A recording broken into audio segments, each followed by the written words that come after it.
Every Tuesday, our Eye on Money series looks at financial issues Americans face. This morning, we focus on the housing market and why fewer people are buying a home. Existing home sales in April were down 4.4% from a year ago, according to the National Association of Realtors. That is despite lower mortgage rates. CBS News business analyst Jill Schlesinger is here with how home buyers and sellers can make the right financial decisions. Jill, good morning. This is a buyer's market right now. Absolutely. So if you're a first-time home buyer, what are the advantages and the challenges here? Well, I think the big advantage is that now we have a shift and there are some more homes coming on the market. So we have a little bit more inventory. So that's a big advantage.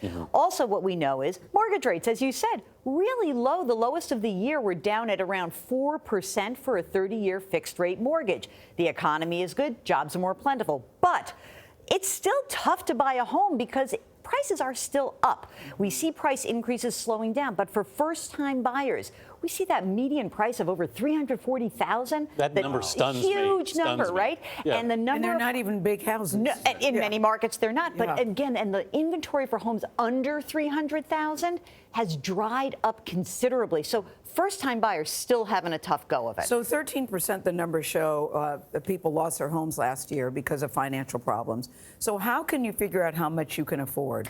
You know, Is there a calculation? There are many calculations. There's a good online calculator. New York Times has it. There's plenty of them out there. Buy versus rent. You want to compare apples to apples, right? So don't compare a 3-bedroom house with a studio apartment. Not the same. But when you run the numbers, you're going to look at your principal and interest payment for your mortgage, right? You're going to look at your homeowners. You're going to look at your property taxes. You're also going to add in maintenance. People always forget that about 1 to 3% every single year, something's going to go wrong in your home, and you've got to add it up. You also want to be clear.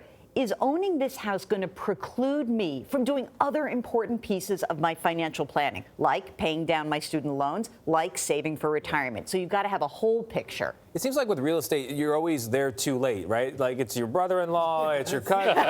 So true. They got the deal, great So neighborhood. true. So where should people go now? Are there particular cities where you can still find deals, particular areas? Well, first of all, we should note that I know it's not so easy to pick up and go, but there are some markets where there have been tremendous values relative to sort of general affordability of the town. So we're talking about places like Chicago and Cleveland, other areas in Ohio. We know that Philadelphia is a good bargain. But generally speaking, when you look at over the country, what you should know is there is usually a deal in your neighborhood of choice. You're just going to have to be incredibly patient to find it. If you're selling, by the way, this is prime time right now, isn't it? End of May? Unbelievable, because we see that the biggest premiums over market value occur in the month of June. Amazing. You get 9.2% more than market value. Sellers, don't forget, what's the most important thing?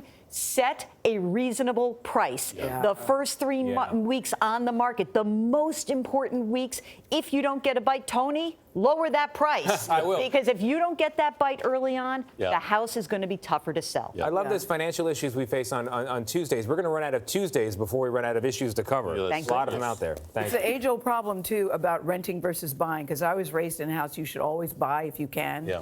But now that's not necessarily the best thing to do. No, and by the way, older people are becoming 50s and 60s. The largest percentage increase in renters is happening at that age group. Why is that important? Because a lot of people want liquidity. They want access to their money. They sell their house, they got the money, they rent for a while, all is good. As you say, you're not renting, you're buying freedom. That's it, baby.